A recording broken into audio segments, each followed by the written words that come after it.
नमस्कार दोस्तों, मेरा नाम है गौरव भारद्वाज, को फाउंडर रियल्टी राइनो, और स्वागत है आपको वापस इस एक नए वीडियो के अंदर। और इस वीडियो के अंदर मैं बताने वाला हूं आपके लिए, एक लेके आया हूं जबरदस्त टॉपिक है। जो बहुत सारे लोगों ने क्वेश्चन पूछा था मुझसे कि द्वारका और द्वारका एक्सप्रेस में से किसको चूज करें और क्यों चूज करें, और ट्रेंड क्या चल रहा है मार्केट के अंदर, क्यों लोग कहां से उठ के कहां जा रहे हैं, ऑलराइट, और वो क्यों जा रहे हैं, लॉजिक क्या है उसका।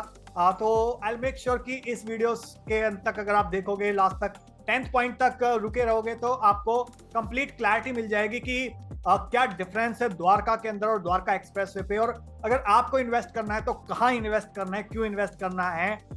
तो वीडियो को स्टार्ट करने से पहले मेरी आपसे हम्बल रिक्वेस्ट है, इनकेस अगर आप हमारे चैनल पे फर्स्ट टाइम आए हो तो सब्सक्राइब कर दीजिए, बेल आइकन हिट कर दीजिए, सो दैट आपको इस टाइप के वीडियोस के फ्यूचर में नोटिफिकेशंस आते रहें।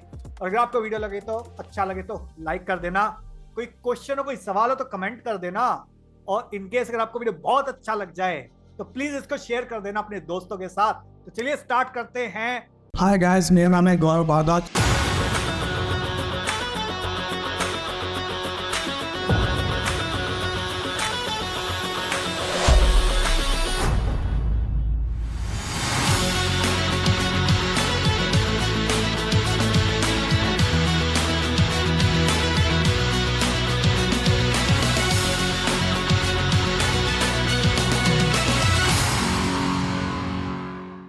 वन बाय वन में 10 पॉइंट्स दूंगा आपके लिए।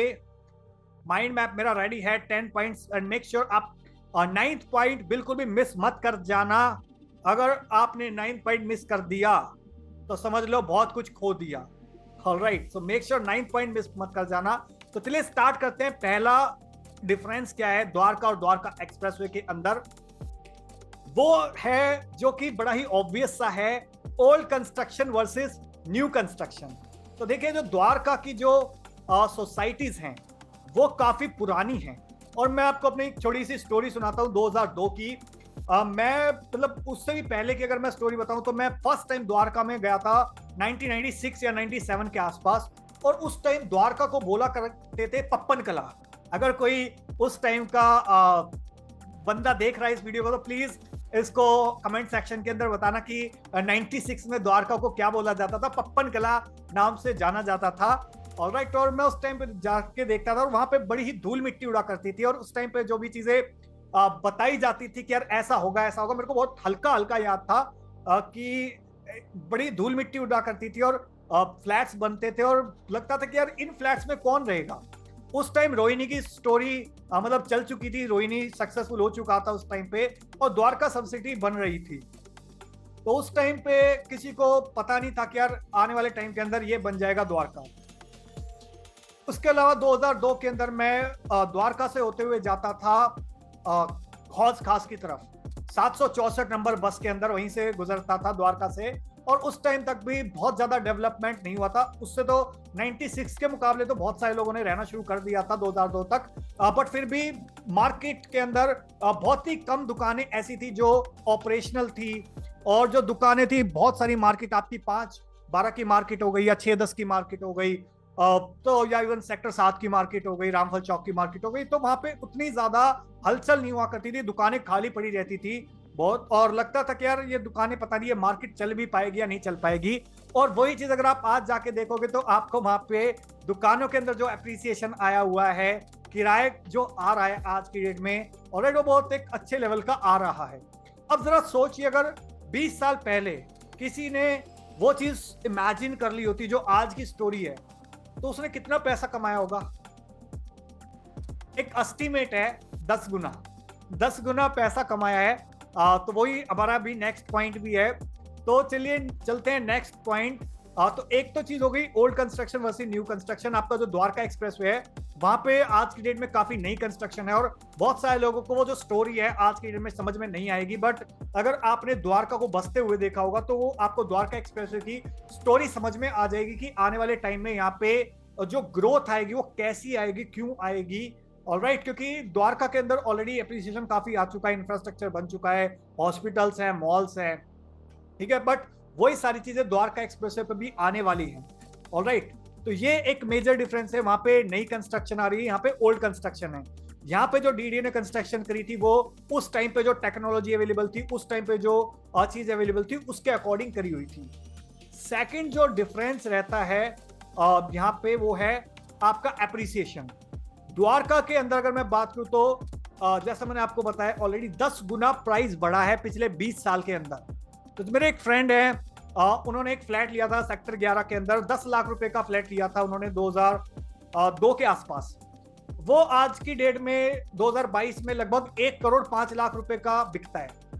10 लाख रुपए की चीज 1 करोड़ 5 लाख की, यानी कि 20 गुना हो गया 10 साल के अंदर। ऑलराइट, तो अब इससे 10 गुना के अलावा 11 गुना हो सकता है 2 साल 3 साल में। तो जो एक एप्रिसिएशन था, जो स्टेज थी, वो आ चुकी है। अब वहां पे 2%, 5%, 7% का जंप आ जाएगा। बट अगर आपको वो जंप चाहिए, 10 गुने वाला जंप अगले 10, 15, 20 साल के अंदर, तो वो आज की डेट में राइट टाइम है द्वारका एक्सप्रेसवे पे इन्वेस्ट करने का। क्यों? क्योंकि वहां पे इंफ्रास्ट्रक्चर आ रहा है। ऑलराइट, और स्टोरी काफी अच्छी जबरदस्त चलने वाली है आने वाले टाइम के अंदर। जिस टाइप की प्रॉपर्टीज आ रही हैं, जिस टाइप का लैंड बैंक है द्वारका एक्सप्रेसवे पे, जिस टाइप के कॉन्सेप्ट्स आ रहे हैं मार्केट के अंदर। ऑलराइट, तो ये हो गया second difference between Dwarka and Dwarka expressway. Third जो डिफरेंस है वो है एमिनिटीज का। तो जो भी सोसाइटीज हैं यहाँ पे द्वारका के अंदर, जो सीजीएचएस सोसाइटीज हैं, और द्वारका एक्सप्रेसवे के अंदर जो नई सोसाइटीज बन रही हैं बिल्डर्स के द्वारा, तो उसके अंदर एमिनिटीज की अगर मैं बात करूं तो द्वारका एक्सप्रेसवे की जो एमिनिटीज हैं वो कहीं ज्यादा फार बेटर हैं एज कंपेयर टू आपका द्वारका की जो सोसाइटीज है। फॉर एग्जांपल, किसी ने शायद सोचा नहीं होगा कि एक द्वारका की अगर मैं बात करूं, जब 20-25 साल पहले जब द्वारका की प्लानिंग शुरू हुई होगी, 30 साल पहले, तो किसी ने सोचा नहीं होगा कि सोसाइटी के अंदर क्रिकेट पिच होनी चाहिए, सोसाइटी के अंदर क्लब होना चाहिए, सोसाइटी के अंदर जिम होना चाहिए, सोसाइटी के अंदर गोल्फ कोर्स होना चाहिए, सोसाइटी के अंदर पूरा क्रिकेट स्टेडियम होना चाहिए। तो वो चीजें बहुत सारे लोगों ने शायद नहीं सोची होगी। अच्छी प्लानिंग करी, बट शायद उस टाइम के हिसाब से अच्छी प्लानिंग थी, बट आज के हिसाब से वो प्लानिंग नहीं है। बट जो आज सोसाइटीज डेवलप हो रही है द्वारका एक्सप्रेसवे पे, उनका वो माइंडसेट है कि क्या हम एक सोसाइटी के अंदर क्रिकेट स्टेडियम दे सकते हैं, क्या हम एक सोसाइटी के अंदर क्रिकेट पिच दे सकते हैं, क्या हम एक सोसाइटी के अंदर क्लब दे सकते हैं, क्या हम सोसाइटी के अंदर ऐसी फैसिलिटी दे सकते हैं कि अगर बैंकेट हॉल कर किसी का कोई फंक्शन है तो वो वहां पे करा जा सके। गेम अगर खेलना है किसी को तो वो सोसाइटी के अंदर, क्लब के अंदर वो खेल सकते हैं गेम्स, स्विमिंग पूल हैं। तो वो सारी चीजें सोची गई है, वो एमिनिटीज दी गई हैं आज की डेट में द्वारका एक्सप्रेसवे की सोसाइटी के अंदर, जो कि द्वारका के अंदर मिसिंग है। फोर्थ जो पॉइंट है वो है master plan of Dwarka expressway. तो यहां पे अगर आप बात करो द्वारका की, तो जो द्वारका एक्सप्रेसवे, द्वारका का जो मास्टर प्लान था वो शायद 25, 30, 35 साल पहले डिजाइन करा हुआ होगा। तो उस टाइम पे जो भी चीजें अवेलेबल थी, जो भी माइंडसेट अवेलेबल थे, जो लोगों की अवेयरनेस थी, उसके अकॉर्डिंग डिजाइन करा हुआ होगा। With due respect to all of the people who have built it, but आज की डेट में चीजें चेंज हो रही है। तो जो द्वारका एक्सप्रेसवे का मास्टर प्लान है वो आज से आने वाले 20, 25, 50 साल को मद्देनजर रखते हुए देखा गया कि जिस टाइप की पॉपुलेशन आएगी, जिस टाइप की कंपनीज आएंगी, जिस टाइप के कॉर्पोरेट्स आएंगे गुड़गांव के अंदर, उनको किस टाइप की डेवलपमेंट चाहिए, लोगों को क्या फैसिलिटीज चाहिए, क्या एमिनिटीज चाहिए।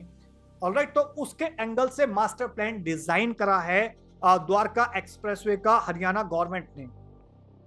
फिफ्थ जो आपको मैं मेजर डिफरेंस बता रहा हूं द्वारका और द्वारका एक्सप्रेसवे के अंदर, वो है project inspiration from global project. तो जैसा मैंने ऑलरेडी बताया कि जो फैसिलिटीज एमिनिटीज हैं द्वारका एक्सप्रेसवे पे, वो एक ग्लोबल प्रोजेक्ट से इंस्पिरेशन लेके बहुत सारी चीजें ली गई है। फॉर एग्जांपल क्रिकेट स्टेडियम हो गया, गोल्फ कोर्स हो गया, या जो कॉन्सेप्ट चलते हैं यूएसए के अंदर, यूके के अंदर, और जो भी बिल्डर्स हैं वो वहां जाते हैं, ट्रैवल करते हैं, दे आर वेल ट्रैवल्ड, और जो इवन क्लाइंट्स है वो भी वेल ट्रैवल्ड है। तो वो कॉन्सेप्ट्स बहुत सारे यहाँ पे लेके आ रहे हैं, वो फैसिलिटीज, वो एमिनिटीज, वो कल्चर, वो लाइफस्टाइल, वो यहाँ पे लेके आ रहे हैं।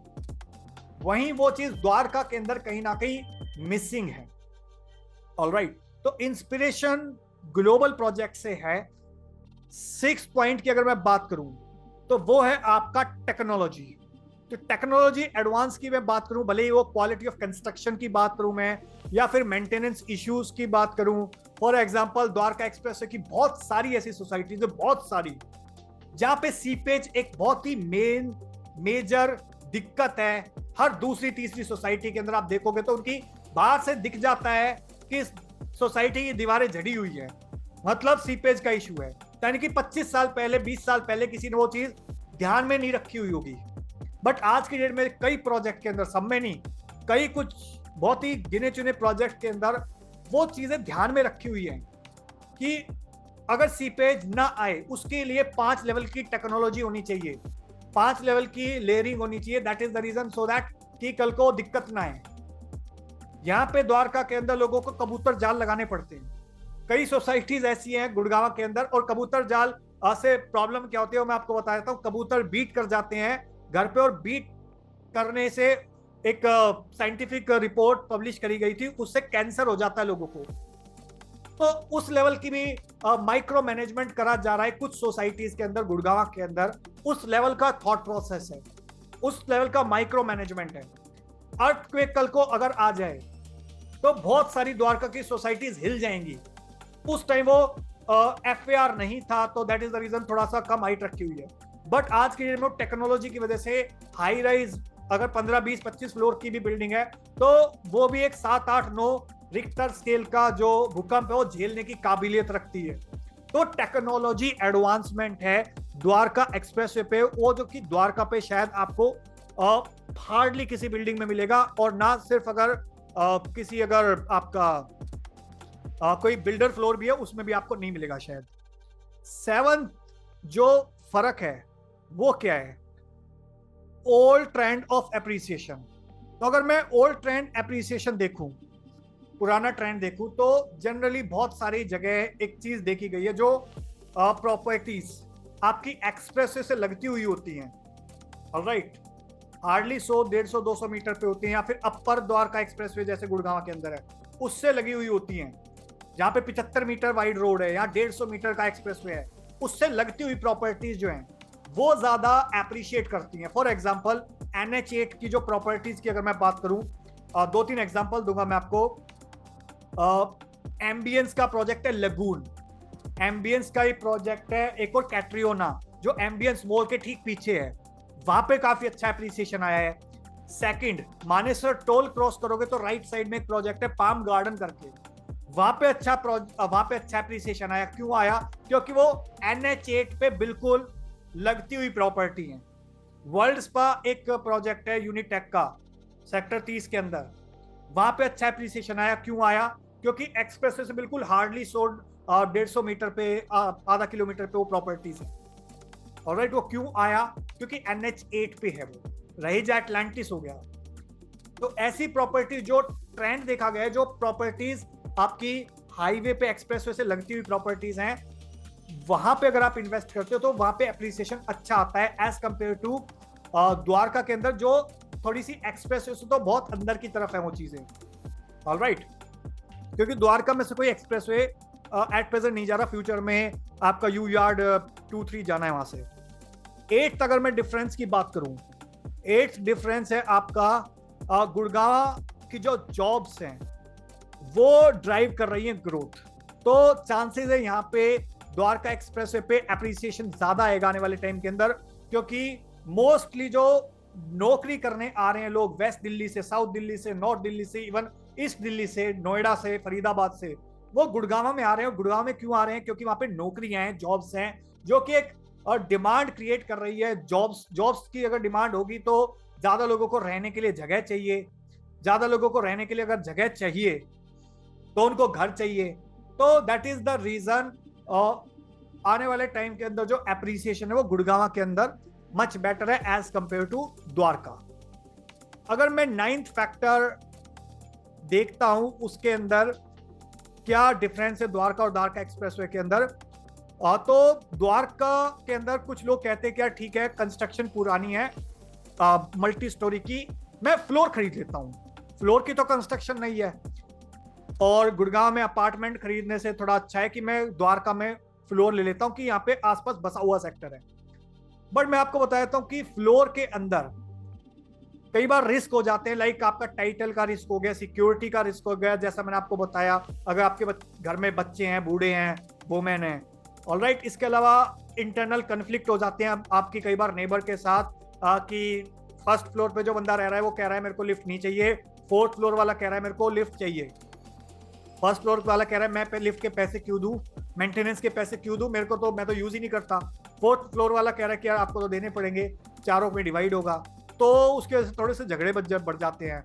ऑलराइट, तो और मतलब कि बच्चों के लिए तो बहुत सारी सोसाइटीज हैं, सेक्टर 17 के अंदर हैं और आपके सेक्टर 19 में है कुछ फ्लोर्स, और मैं जब वहाँ विजिट करता हूँ ना तो लगता है कि वो बिल्कुल डेड इन्वायरमेंट है as compare to Dwarka expressway की जो सोसाइटीज है, खुली खुली सोसाइटीज, खुली खुले टावर्स।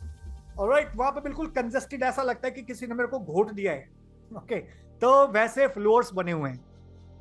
10th जो एक फैक्टर जो मैं आपको बताने जा रहा हूं वो है आपका overall ROI and lease rental. तो एक मेजर फैक्टर ये भी रहता है किसी भी इन्वेस्टमेंट करने से पहले, तो जो बेटर है द्वारका के मुकाबले, द्वारका एक्सप्रेसवे पे क्यों बेटर है, क्योंकि यहाँ पे डिमांड ज्यादा है प्रॉपर्टी की, और जिसकी वजह से नौकरियां ज्यादा है, जिसकी वजह से डिमांड ज्यादा है फ्लैट्स की, आपके अपार्टमेंट्स की डिमांड ज्यादा है, जिसकी वजह से एप्रिसिएशन ज्यादा है, किराया ज्यादा है, लीज रेंटल ज्यादा है। तो ओवरऑल अगर आप देखोगे तो चीजें ज्यादा बेटर हैं।